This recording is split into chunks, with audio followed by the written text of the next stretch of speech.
Olim in Asia erat urbs antiqua, quae Troia appellata est.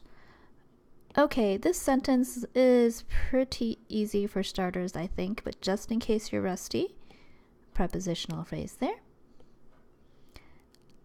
Relative clause talks about not Antiqua, silly Mrs. Hahn, but actually the urbs. That, right here, of course, we have a proper name for the city of Troy. Okay, moving on. Eam urbem Graeci decem annos absiderent, tandemque caperant.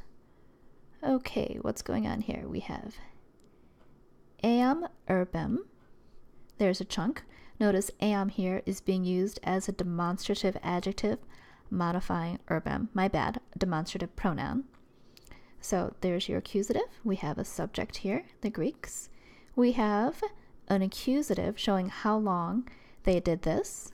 And then we've got an adverb and a quack connecting these two verbs, verb 1 and verb 2. So the Greeks did verb 1 and verb 2, and they did it to eam urbem.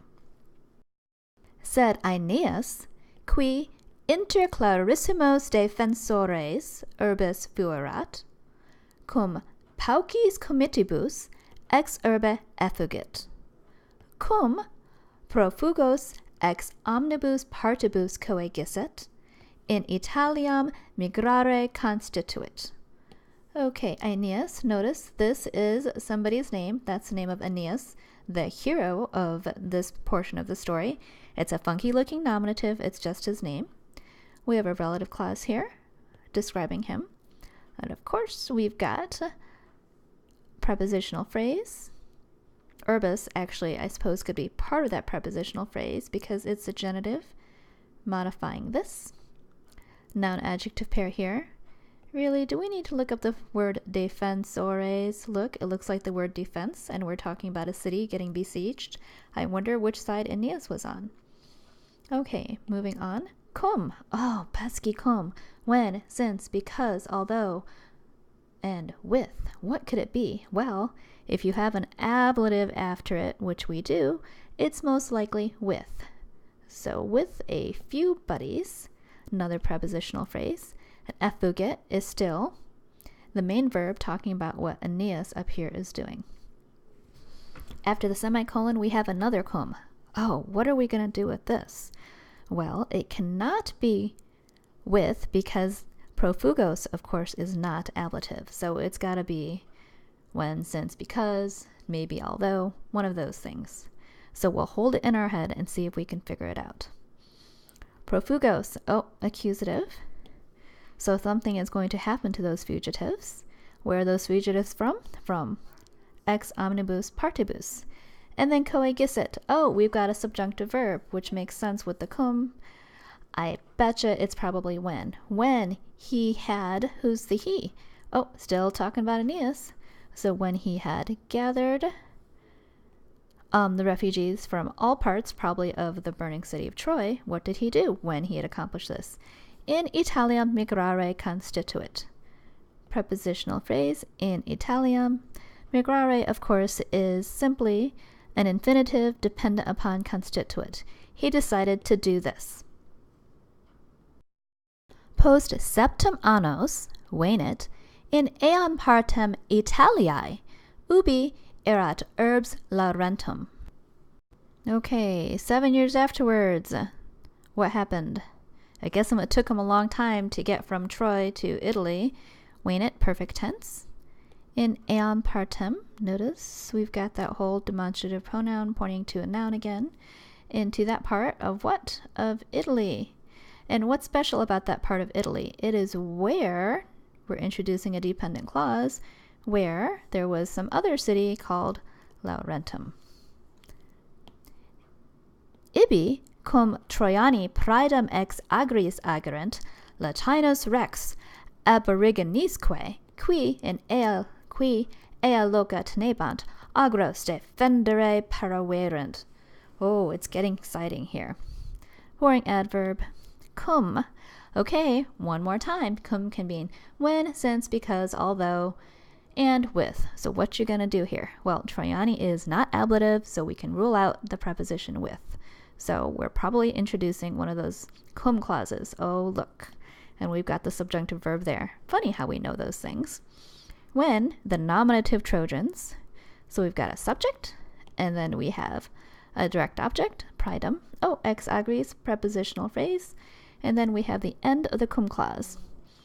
When the Trojans were doing all this stuff, new character, King Latinus. What does King Latinus do?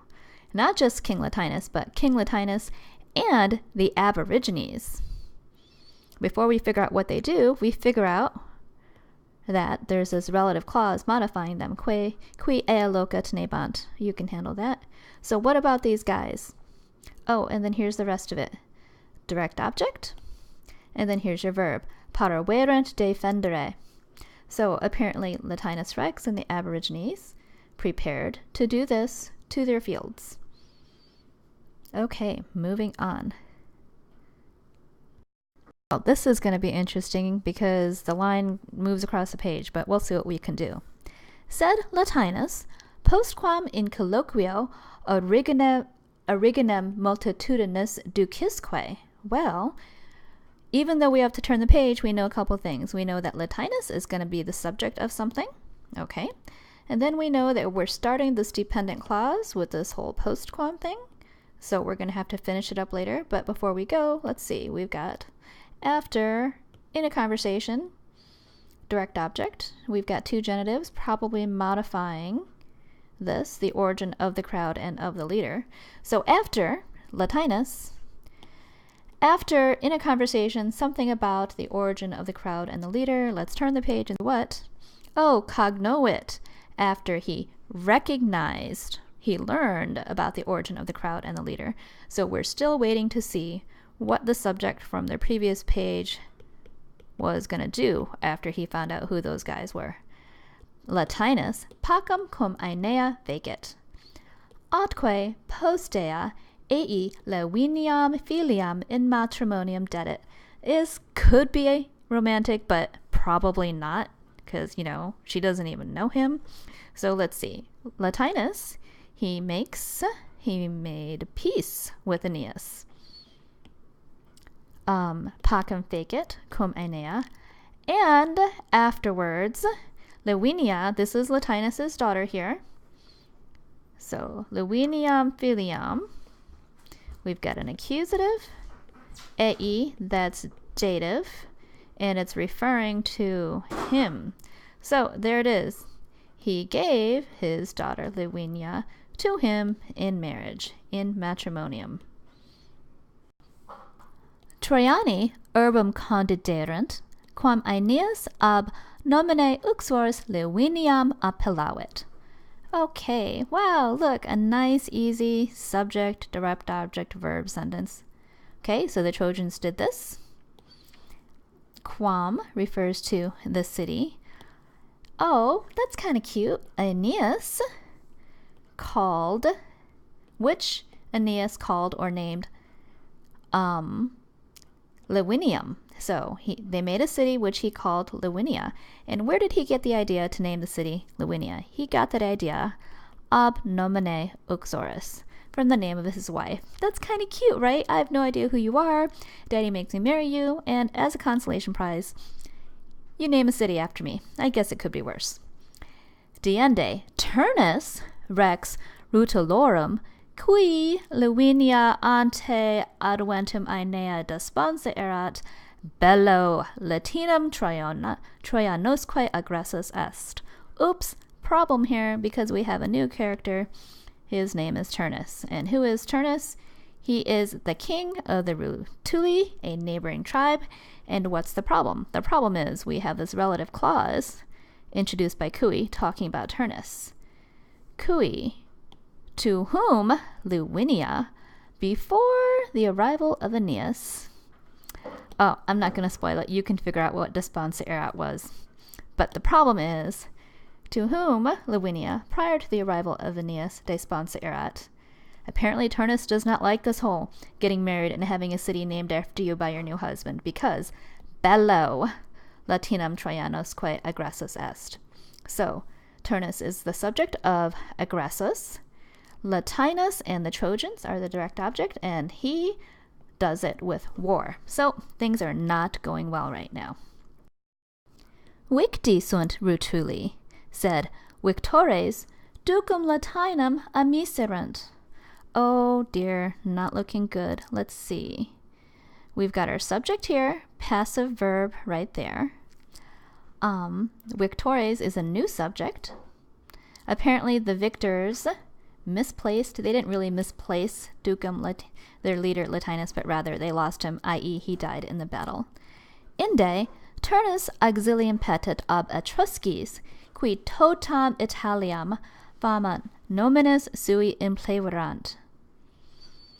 Illi metuentes novam urbem multitudine et opibus crescentem laeti auxilium tulerant. Oh, when you get kicked or when you lose in battle, what do? You find the big kids on the block to help you out. So then Turnus, subject, direct object, verb, prepositional phrase. This, of course, is a relative pronoun talking about the Etruscans, some other kids in Italy. Qui totam Italiam. Oh, wow, look at all these chunks. Subject, direct object, boring ablative, genitive talking about that. Sui also modifies nominus. So here it is. The Etruscans who had implerant, had filled all of Italy. What did they fill all of Italy with? Fama nominis sui. So Illy here is also talking about the Etruscans. They, metuentes participle, fearing. What were they fearing? Oh, this noun adjective pair, novum urbem. Why were they fearing the new city? Because of this ablative and this ablative. So the Etruscans fearing that new city, because of those two ablatives, they tulerant, they brought help. And how did they feel when they brought it? Laeti. So what are we going to do with this crescentum? Well, it's accusative. It can't go with auxilium because A, that wouldn't make sense. B, auxilium is neuter and crescentum is not neuter. But crescentum could go with the new city. So there it is. They, fearing the new city that was growing on account of the crowd and resources. They didn't like the new kids on the block, so happily, they brought help, probably to Turnus, because he was still mad about Lavinia marrying Aeneas instead of him. Aeneas in tanto discrimine, ut aboriginis Trojanosque sub eodem iure atque nomine haberet. Oh, I hate it when we have the page turn. Let's see, what did Aeneas do? We've got prepositional phrase and a ut. Oh, sounds like a purpose clause. Probably a purpose clause. So that, okay, we've got accusative, and they're connected. So that something's going to happen to these accusatives. Prepositional phrase beneath the same rule. Oh, but it actually stretches because of the atque. We have two objects. Iure and nomine are both the objects of sub. Oh, there it is. So that he could have, i.e. Aeneas. Aeneas, so that he could have this direct object. What did he do? Let's turn the page and find out. He, Latinos utramque gentem appellawit. Oh, there's that word. Isn't that like the fourth time we've seen it now? He named them. He called both the groups Latins. So that's where we get the word Latin. Cum adversus Etruscos se muenibus defendere posset, tamen in aciem copias eduxit. Etrusci victi sunt, victores tamen ducem ut antea amiserant, post pugnam enam aeneam reperire non potuerant. Multi igitur eam a deos transi isse crediderent. Okay, now this is interesting because we've seen cum a lot lately. Okay, let's write this out. Cum can mean when since, because, when, since, because, and sometimes it even, it can also mean with. And once in a great while, it can mean although, which is kind of lame because although is the opposite of when or because. So how do you know the difference? Well, here's the clue. Tommen. That's a however. That's a adverb that switches your ideas around. So that's how you know that the cum in this instance means although, because you're expecting one thing, however, tommen, something else comes up. So although adversus etruscos say, okay, so we've got, this is going with Aeneas. Actually, it can mean against the Etruscans. Subject, verb, Aeneas is a subject. He was able to defend, say, accusative, against the Etruscans. How could he defend himself? Although he was able to defend himself, moenibus, right there. However, prepositional phrase, direct object, verb there. However, he did this thing. So, apparently the Etruscans did not fare well against Aeneas, but subject, adverb, direct object. Oh, the victors, however, something about their leader, just like before. Apparently in Italy, you win a battle, but your leader bites the dust. They lost their leader. Post pugnam, okay, prepositional phrase, direct object, aenam, reperire non potuerent. There's your verb. They couldn't find him? Did they misplace him? No, they decided. Here is another subject, multi, igitur. Oh, look, they snuck in a little indirect statement. You saw that. We've got an accusative and infinitive. They didn't think that they misplaced him, but rather, oh, and here's your kissing verb, crediderent. That many, therefore, believed that eum transisse ad Deus. So they didn't think they lost their leader. They just thought that he took a trip somewhere, a celestial trip, as it were. Okay, that's all for chapter 1.